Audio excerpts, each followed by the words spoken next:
سورہ ملک جس کو آپ تبارک بھی کہتے ہیں، اس کی بڑی فضیلت آئی ہے۔ جو بندہ اس کی تلاوت روزانہ کرتا ہے اس کی قبر میں اللہ اندھیرا نہیں ہونے دے گا، اس کی قبر روشن ہوگی۔ اعلیٰ حضرت نے تو یہاں تک لکھا ہے کہ جب سورہ ملک کی تلاوت کرنے والا مسلسل انتقال کر جاتا ہے تو یہ سورہ ملک اللہ کریم کی بارگاہ میں جا کر کے عرض کرتی ہے کہ مولا یہ مجھے تلاوت کرنے والا بندہ ہے، اس کی قبر میں آسانی دے دے، اور اللہ سے بار بار اصرار کرتی ہے کہ اس کی قبر میں آسانی دے دے، تو رب تعالیٰ اسے اجازت دیتا ہے سورہ ملک کو، تو یہ جنت میں جاتی ہے اور وہاں سے تکیہ بچھونا سب لے کر کے پھر واپس قبر میں آتی ہے، اور قبر میں آنے کے بعد اس میت کو جنتی سامان دیتی ہے، اس کے تکیہ یعنی سرہانہ اور ساری چیزیں دے کر پھر یہ کہتی ہے میرے آنے میں تاخیر تو نہیں ہوئی تجھے۔ سورہ ملک یہ رفاقت ادا کرتی ہے تلاوت کرنے والے کے ساتھ، اور قیامت کے دن تو یہ فرمایا گیا کہ سورہ ملک کو اللہ ایک شکل عطا کرے گا اور یہ جھگڑا کرے گی اللہ کریم کی بارگاہ میں اپنے پڑھنے والے کے لیے، کیا کہ اللہ میں تیرے کلام کا حصہ ہوں یا نہیں؟ رب تعالیٰ فرمائے گا کیوں نہیں، تو میرے کلام کا حصہ ہے۔ تو سورہ ملک یہ کہے گی کہ مولا یا تو پھر یہ میرے تلاوت کرنے والے کو بخش دے یا تو پھر مجھے اپنے کلام سے نکال دے۔ اللہ کریم سورہ ملک کی سفارش قبول فرمائے گا، شفاعت اس کی قبول ہوگی، اور سورہ ملک کی تلاوت کرنے والے کو اللہ بخش کر جنت عطا فرمائے گا۔ تو یہ اس کی فضیلت ہے، بڑی فضیلت والی سورہ ہے، اس کی تلاوت روزانہ جاری رکھو میرے عزیزو۔ میں نوجوانوں سے یہ کہتا ہوں تم تو ایئر فون لگا کر پتہ نہیں کیا کیا سنتے سنتے کب سوتے ہیں۔ کچھ لوگوں کو تو میں دیکھا ہے سفر وغیرہ میں دیگر جگہوں پر ان کے کان میں بجتے ہی رہتا ہے، وہ سوئے بھی رہتے ہیں اور صبح اٹھنے تک بھی ان کے کانوں میں وہ بجتے ہی رہتا ہے۔ یہ بیماری ہے یا تو ایڈکٹ ہو چکے کچھ لوگ، کیا بجتا رہتا ہے اتنا کنٹینیو کہ نیند میں بھی کچھ لوگوں کو یہ عادت ہے کہ وہ کانوں میں لگا رہے۔ کیا ہی بہتر ہوتا کہ روزانہ سونے کے وقت تم کانوں میں سورہ ملک کی تلاوت لگا کر کے سو جاتے۔ مشکل سے 5 منٹ میں یہ تلاوت اگر کسی اچھے قاری قرآن سے سنتے ہیں تو 5 منٹ، ورنہ 2-3 منٹ میں یہ قرآن اگر حدر کے ساتھ اس کو پڑھ لیا جائے تو زیادہ سے زیادہ 3 منٹ میں یہ سورہ ملک پوری ہو جاتی ہے۔ 3 منٹ میں سورہ ملک پڑھ بھی سکتے ہیں یا سن بھی سکتے ہیں، لیکن لوگوں کی آج مینٹیلیٹی ایسی بنی ہوئی ہے کہ ان کو دھن چاہیے، گانے باجے اور میوزک چاہیے۔ میں یہ کہتا ہوں کہ گانے باجے تو چھوڑو، نعتیں بھی اپنی جگہ پر اپنا مقام، لیکن اللہ کا کلام اپنی جگہ پر ہے۔ تو تمہیں عادت یہ ڈال لینی چاہیے کہ سورہ ملک کی تلاوت روزانہ کریں گے یا سنیں گے اور اس کے بعد سوئیں گے، انشاءاللہ جس دن ہمارے جانے کا ہوگا قبر میں یہ سورہ ہماری روشنی لائے گی انشاءاللہ۔ معمول بناؤ کہ کوئی رات ایسی نہ ہو کہ میں سورہ ملک سنے بغیر سو جاؤں یا پڑھے بغیر سو جاؤں۔ اس کا اثر ایسا نہیں ہے کہ آپ صرف قبر میں دیکھنے والے ہیں، ایسا نہیں ہے کہ صرف قبر کی روشنی کی بات ہے، یہ اللہ کا کلام ہے، زندوں کو بھی زندہ کر دیتی ہے۔ یہ اللہ کا کلام ہے، زندوں کے لیے اترا ہے، اس کا جو اجر ہے اور اس کا جو نتیجہ نکلنے والا ہے قبر میں وہ اپنی جگہ پر، لیکن تمہاری حیات میں بھی اس کے اثرات دیکھنے کو ملیں گے۔ سورہ ملک پڑھنے والا، ہمارے بزرگان دین فرماتے ہیں کبھی کوئی حاکم اسے زیر نہیں کر پاتا۔ سورہ ملک جو تلاوت مسلسل کرتا رہتا ہے کوئی حاکم اسے زیر نہیں کر پاتا، اس کے سامنے آنے والا وہ اپنے آپ مرعوب ہو جاتا ہے، چاہے جتنا بھی دل میں سختیاں لے کر کے رہتا ہو، اور جب اس کے سامنے آ جائے تو پھر وہ جو ہے نرم پڑ جاتا ہے۔ خاص طور پر یہ سورہ ملک کے اثرات جو زندگی پر مرتب ہوتے ہیں، بزرگوں نے فرمایا تو مقدمے وغیرہ جب ہوتے ہیں تو بزرگان دین یہ فرماتے ہیں کہ حاکم کے پاس فیصلہ ہونے سے پہلے اس کی تلاوت کر کے جاؤ، تمہارے چہرے پر اللہ تبارک و تعالیٰ وہ رعب رکھتا ہے۔ بہرحال اس میں جو آیتیں آئی ہیں وہ بھی میں آپ کو سنا دوں کہ اللہ تبارک و تعالیٰ سورہ ملک میں فرما رہا ہے، کیا فرما رہا ہے۔ شروعات یہ تبارک الذی بیدہ الملک وہو علی کل شیء قدیر، بلندی ہے عظمت ہے اس ذات کے لیے جس کے دست قدرت میں ساری بادشاہت ہے۔ بیدہ الملک وہو علی کل شیء قدیر، اور وہ ہر ممکن شے پر قدرت رکھتا ہے۔ الذی خلق الموت والحیات، اسی نے زندگی اور موت کو بنایا ہے۔ کیوں بنایا؟ لیبلوکم ایکم احسن عملا، تاکہ تمہیں آزمایا جائے تم میں اچھے عمل والا کون ہے۔ موت اور حیات اللہ نے اس لیے بنائی ہے تاکہ تمہیں آزمایا جائے تم میں سے اچھے عمل والا کون ہے۔ وهو العزیز الغفور الذي خلق 7 سماوات طباقا، اس نے طبق در طبق 7 آسمان بنائے، اور تم ما ترى في خلق الرحمن من تفاوت، تم رحمان کی پیدائش میں، اس کی تخلیق میں کوئی فرق نہیں پاؤ گے کہ ٹیڑھا میڑا کر دیا گیا ہوگا، اندازے کے مطابق بنا دیا گیا ہوگا۔ ہر چیز اس کے برابر حساب سے بنائی گئی ہے۔ جو بھی چیز ہے، کوئی بھی جیسے انجینئر کے پلان فیل ہو گئے ہوں، سوچا کچھ اور تھا بن کچھ اور گیا ہو، وہ رحمان کی تخلیق میں ایسی کوئی چیز تم نہیں دیکھو گے۔ آگے کی جو آیتیں ہیں یہ اللہ تعالیٰ کیا فرماتا ہے، والذین کفروا بربہم عذاب جہنم، جو اپنے رب سے کا انکار کیے وہ جہنم میں جانے والے ہیں، ان کے لیے جہنم کا عذاب ہے۔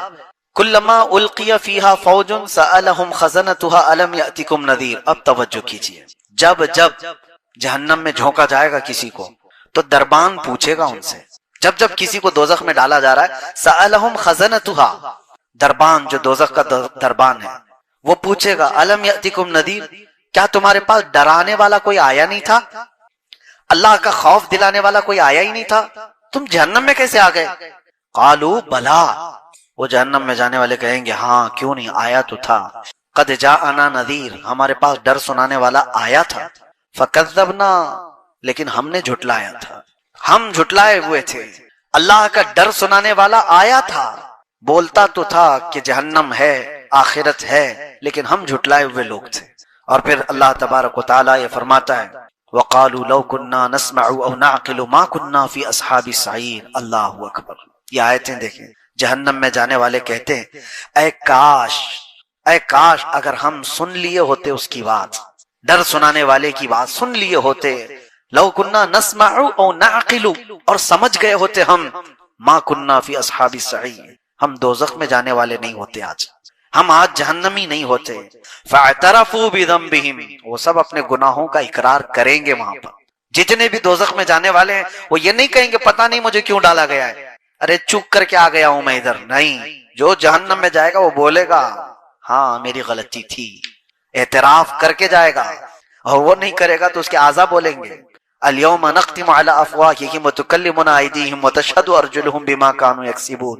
رب تعالیٰ فرماتا ہے آج کے دن تو ہم تمہارے منہ پر مہر لگا دیں گے، تمہارے ہاتھ اور تمہارے پیر ہم سے بات کریں گے جو کچھ تم کیا کرتے تھے۔ جہنم میں جانے والا، جیل میں آنے والے آدھے سے زیادہ وہ بولتے ہیں میں تو نردوش ہوں، میں کچھ کیا ہی نہیں، مجھے پھنسایا گیا ہے۔ تقریباً ہر کوئی، مرڈر والا بھی بولتا ہے مجھے پھنسایا گیا ہے، اور جتنوں کو دیکھا گیا ہے وہ سب یہ کہتے ہیں۔ یہاں الگ معاملہ ہے، جیل میں آنے والوں کو ہم نے دیکھا ہے پہلے تو کوئی اقرار نہیں کرتا، نہ پولیس کے پاس، نہ کورٹ میں، اور نہ اندر آنے کے بعد، وہ تو دوستی یاری میں بیٹھے بیٹھے اپنے کچے چٹے سنا دیتے ہیں، لیکن اعتراف کرتا نہیں کوئی کہ میں نے وہ کیا یہ کیا، بڑے بڑے جرم ہوں یا چھوٹے ہوں، سب یہی بولتے ہیں مجھے پھنسایا گیا ہے۔ اب بڑے بڑے لوگوں پر، نیتاؤں کو بھی دیکھو جب کیس لگتے ہیں تو یہی بولتے ہیں سازش کے تحت مجھے یہ کیا گیا ہے، لیکن قیامت میں ایسا نہیں ہوگا۔ جو دوزخ میں جا رہا ہوگا وہ یہ نہیں بولے گا لوگوں نے مجھے پھنسایا اور میں یہاں آ گیا، وہ کہے گا کاش میں سن لیا ہوتا ڈر سنانے والے کی بات، رسول اللہ کی بات سن لیا ہوتا، میں دوزخ میں نہیں آتا۔ فاعترفوا بذنبہم، اللہ فرماتا ہے وہ اپنے گناہوں کا اعتراف کریں گے۔ فسحقا لاصحاب السعیر، بہت ہی برا ہو دوزخ میں جانے والوں کا۔ ان الذین یخشون ربهم بالغیب لهم مغفرۃ واجر کبیر، بے شک وہ لوگ جو اپنے رب سے ڈرتے تھے بغیر دیکھے اللہ کو، یہ وہ لوگ ہیں جو اللہ کو دیکھے نہیں اور ڈرتے تھے، اللہ فرماتا ہے ان کے لیے مغفرت ہے اور اجر کبیر ہے، ان کے لیے اجر عظیم ہے۔ یہ سورہ پوری اللہ تبارک و تعالیٰ نے جہنم کے متعلق، وہاں جانے والوں کے متعلق فرمایا۔ اور ایک آیت ہے اور ایک سورہ ہے جو سورہ حاقہ ہے۔ سورہ حاقہ، حاقہ جو ہے یہ قیامت کو ہی کہا گیا ہے۔ حاقہ کیا ہے؟ الحاقۃ ما الحاقہ، واقع ہونے والی، یقین کے ساتھ واقع ہونے والی کیا چیز ہے تم جانتے ہو؟ وہ قیامت ہے۔ قیامت کا پورا تذکرہ اللہ تعالیٰ یہاں بیان فرما رہا ہے، یہ سورہ حاقہ۔ کبھی آپ قرآن اٹھانا، ترجمہ پڑھ لینا، صرف ترجمہ بھی پڑھو ان آیتوں کا، آپ کے جسم کانپ جائیں۔ اللہ تعالیٰ فرماتا ہے یہ وہی قائم ہونے والی چیز ہے جس کا انکار قوم سمود نے بھی کیا، قوم عاد نے بھی کیا۔ حضرت صالح علیہ السلام کی جو قوم تھی وہ قوم سمود، اور حضرت ہود علیہ السلام کی قوم تھی وہ قوم عاد۔ قوم سمود اور قوم عاد انہوں نے کیا کیا تھا بتائیں؟ اللہ تعالیٰ فرماتا ہے قوم سمود نے انکار کیا، ایسی کوئی چیز آنے والی ہے ہی نہیں، کس سے ڈراتے ہو تم، قیامت ویامت کیا چیز ہے یہ؟ اللہ تعالیٰ نے ان کو ایسا ہلاک کیا فَأُهْلِكُوا بِالطَّاغِيَةِ، ان کو اللہ تبارک و تعالیٰ نے سخت ترین ہلاکت میں برباد کیا۔ قوم سمود کیسے ہلاک ہوئی وہ بتاتا ہوں، وَأَمَّا عَادٌ فَأُهْلِكُوا بِرِيحٍ صَرْصَرٍ عَاتِيَةٍ، اور قوم عاد اس کو اللہ نے تیز ہواؤں سے ہلاک کیا، ایک کو چنگھاڑ سے، آواز سے۔ قوم سمود کیسے مری ہے؟ جبرائیل علیہ السلام زمین پر آئے تھے اور انہوں نے ایک آواز لگائی تھی، اور اتنی تیز آواز تھی وہ، اتنی تیز آواز کہ جو آواز بڑھتی گئی تو قوم سمود کے کانوں میں سے بھیجا باہر نکل آیا تھا۔ آواز میں پاور ہے۔ آج جو بم پھٹتا ہے نا اس میں بارود کم ہوتا ہے، اس کی جو آواز ہوتی ہے اسی سے ساری چیزیں ٹوٹ جاتی ہیں۔ بارود اس سے ہلاکت اتنی نہیں، جو ہائی پاور کا جو کی آواز ہے، آواز بہت طاقتور چیز ہے۔ کبھی آپ روڈ پہ بہت تیز آواز میں ڈی جے بجائے تو یہاں کی دیواریں ہلنے لگ جائیں، کیوں ہلتی ہیں؟ آواز سے کیوں چیزیں ہلتی؟ آواز میں بہت پاور ہے، بہت طاقت ہے۔ یہ تو ہلکی آواز ہے، جتنا سننے کی تمہیں طاقت ہے اتنا ہی سن پاتے ہو، اوور ہو گئی تو کان پھٹ جائیں گے، کان پھٹ جائیں۔ اور جبرائیل علیہ السلام نے جب آواز لگائی تھی، وہ اللہ اکبر، وہ سید الملائکہ ہے، اللہ نے عذاب کے لیے ان کو بھیجا تھا، اور فرشتے کی چنگھاڑ سے وہ ساری کی ساری قوم ہلاک ہوئی تھی۔ دوسرے دن جب صبح ان کو دیکھا گیا تو ان کے کانوں سے بھیجا نکلا ہوا تھا۔ قوم سمود ان کو ہلاک کیا گیا۔ قرآن یہ کہہ رہا ہے قیامت کا انکار کرنے والے لوگ تھے، قیامت کوئی چیز نہیں۔ اور قوم عاد کو اللہ نے تیز آندھی بھیجی، سخرها علیہم 7 لیال و 8 ایام، سات راتیں اور 8 دن تک مسلسل ہوا چلتی رہی تھی قوم عاد پر، بہت تیز آندھی چلتی تھی، اور اس میں سب کے سب ہلاک ہو گئے تھے۔ یہ حضرت ہود علیہ السلام کی قوم۔ اب یہاں پر اللہ تعالیٰ قیامت کا ذکر فرماتے ہوئے آگے ارشاد فرماتا ہے کب تک تم انکار کرو گے؟ فَإِذَا نُفِخَ فِي الصُّورِ نَفْخَةٌ وَاحِدَةٌ، جب وہ سور پھونکی جائے گی۔ سور کیا چیز ہے یہ بھی دیکھیں، آواز ہی ہے، قیامت بھی آئے گی آواز سے ہی۔ حضرت اسرافیل علیہ السلام اللہ کے فرشتوں میں سے ایک وہ فرشتے ہیں جن کے ہاتھ میں ایک سور باجے کی شکل کی، وہ کیسی ہے پتہ ہے کہ جیسے سینگ کی شکل ہوتی ہے، بیل کا سینگ، اسی کی بڑی شکل، وہ حضرت اسرافیل علیہ السلام ہاتھ میں لے کر تیار کھڑے ہیں۔ ابھی بھی ان کو حکم ہوگا کہ اب اس میں پھونک مارو، تو اس کی آواز دھیرے دھیرے دھیرے بڑھتی جائے گی، اور روئے زمین پر جتنے لوگ ہیں وہ جب آواز سننے لگے گی کہ جو جہاں ہے وہ سکتے میں کھڑا ہو جائے گا۔ اور اس کے بعد یہ ہوگا کہ اس سور کی آواز اتنی تیز ہوگی، حدیث پاک میں ہے اس وقت جو عورتیں حمل سے ہوں گی ان کے پیٹ سے بچہ باہر نکل جائے گا، حمل ان کا۔ اللہ تبارک و تعالیٰ نے فرمایا وَتَضَعُ كُلَّ ذَاتِ حَمْلٍ حَمْلَهَا، تم دیکھو گے اس دن کہ حمل والی عورت اس کا بچہ گر جائے گا آواز سے، اور دودھ پلانے والی بچی یوم تری الناس تذہل کل مرضعۃ عما ارضعت، اللہ فرماتا ہے دودھ پلانے والی عورت اپنے بچے کو اٹھا کر پھینک دے گی ایسے۔ آج تک کبھی دیکھا کسی کو؟ اور یہ اس آواز کے بعد۔ اور کہ کوئی کپڑا کاٹ رہا تھا وہ کینچی پھینک دے گا، کوئی ہل چلا رہا تھا وہ ہل پھینک دے گا، یعنی جو جس حال میں تھا وہ ساری چیزیں پھینک کر سکتے میں آ جائے گا۔ یہ فَإِذَا نُفِخَ فِي الصُّورِ نَفْخَةٌ وَاحِدَةٌ، جب یہ سور پھونکی جائے گی۔ وَحُمِلَتِ الْأَرْضُ وَالْجِبَالُ فَدُكَّتَا دَكَّةً وَاحِدَةً، اللہ تعالیٰ فرماتا ہے زمین کو اور پہاڑوں کو ملا دیا جائے گا، اٹھا دیا جائے گا، اور ایسے کہ ایک جھٹکے میں یہ پورے پہاڑ روئی کے پھائے کی طرح سے اڑ رہے ہوں گے۔ اب یہی آیتوں کی تفسیر پڑھنا ہو تو آگے آپ پڑھو اذا الشمس كورت واذا النجوم انكدرت واذا الجبال سيرت واذا العشار عطلت، اللہ فرماتا ہے پہاڑ چلائے جائیں گے، واذا البحار سجرت، اور سمندروں میں آگ لگائی جائے گی، تارے ٹکرا دیے جائیں گے، چاند اور سورج پھٹ جائیں گے۔ کیا ہوگا اس وقت؟ اور رب تعالیٰ فرماتا ہے فَيَوْمَئِذٍ وَقَعَتِ الْوَاقِعَةُ، پھر وہ واقع ہونے والی چیز تو واقع ہو کر رہے گی، کچھ نہیں کر پاؤ گے۔ وَالْمَلَكُ عَلَىٰ أَرْجَائِهَا وَيَحْمِلُ عَرْشَ رَبِّكَ فَوْقَهُمْ يَوْمَئِذٍ ثَمَانِيَةٌ، اس دن اللہ تعالیٰ کا عرش اٹھانے والے 8 فرشتے ہوں گے جو رب کا عرش اٹھائے ہوئے ہوں گے۔ یہ قیامت کا تذکرہ چل رہا ہے۔ توجہ، یومئذ تعرضون لا تخفى منکم خافیہ، تم کو پیش کیا جائے گا قیامت کے دن، تم سب اٹھائے جاؤ گے اور کوئی چیز تمہاری چھپائی نہیں جائے گی، کوئی چیز نہیں چھپائی جائے گی، ہر چیز کے ساتھ تم قیامت کے دن آؤ گے۔ اب سنو جو آیتیں جھنجھوڑتی ہیں، کیا ہے؟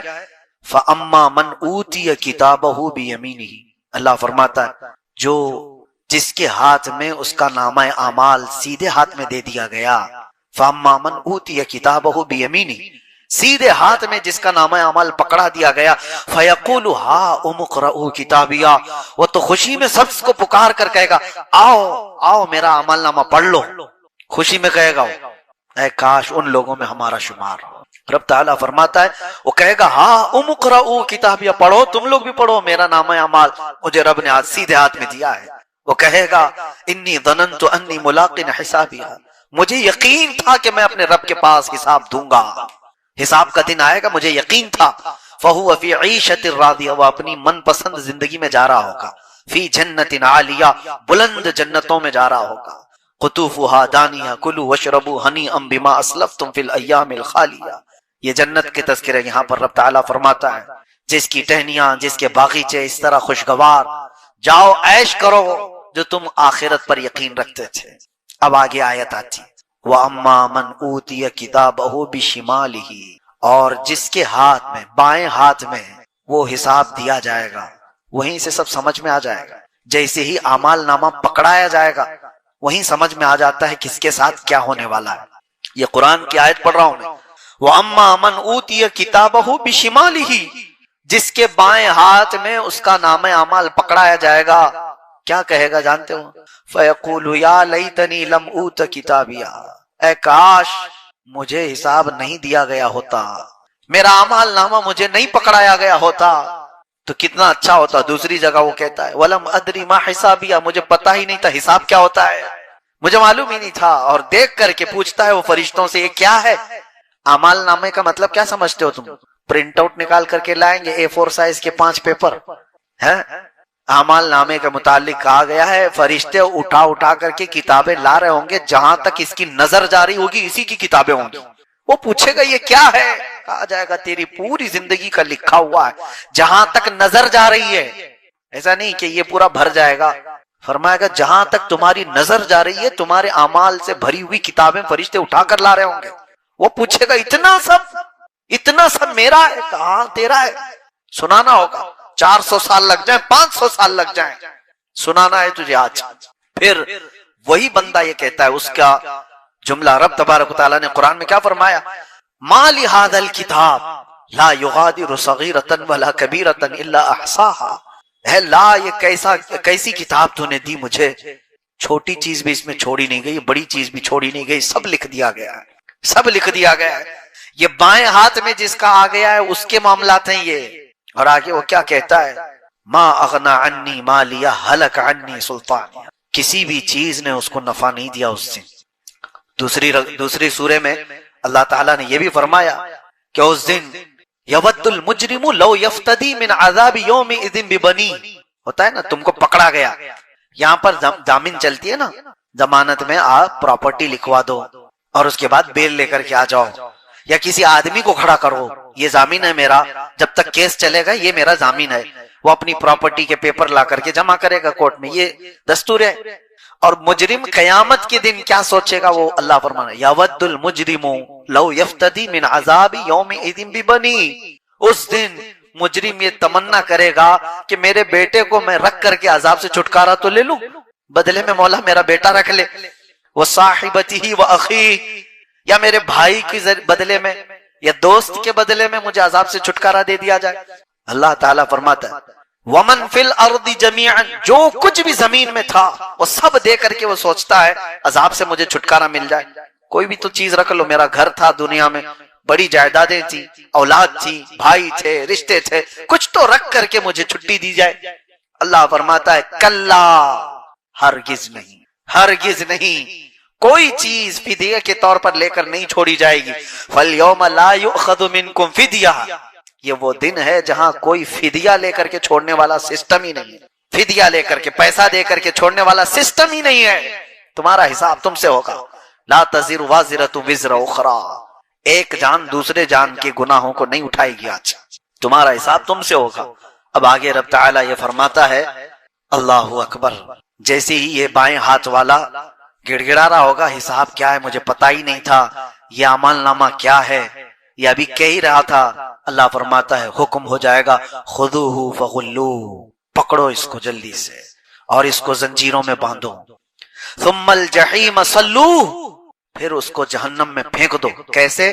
ثم فی سلسلۃ ذرعها 70 ذراعا فاسلکوہ، اس کو ایسے چین میں باندھو کہ ہر زنجیر کے اندر 70 زنجیریں اور ہوں۔ کس کو؟ مجرم کو ایسی زنجیر میں باندھو کہ ہر زنجیر کے 70 اس کے دانے ہوں۔ انہ کان لا یؤمن باللہ العظیم، یہ وہ ہے جو اللہ عظمت والے اللہ پر یقین نہیں رکھتا تھا، اس کو پکڑو۔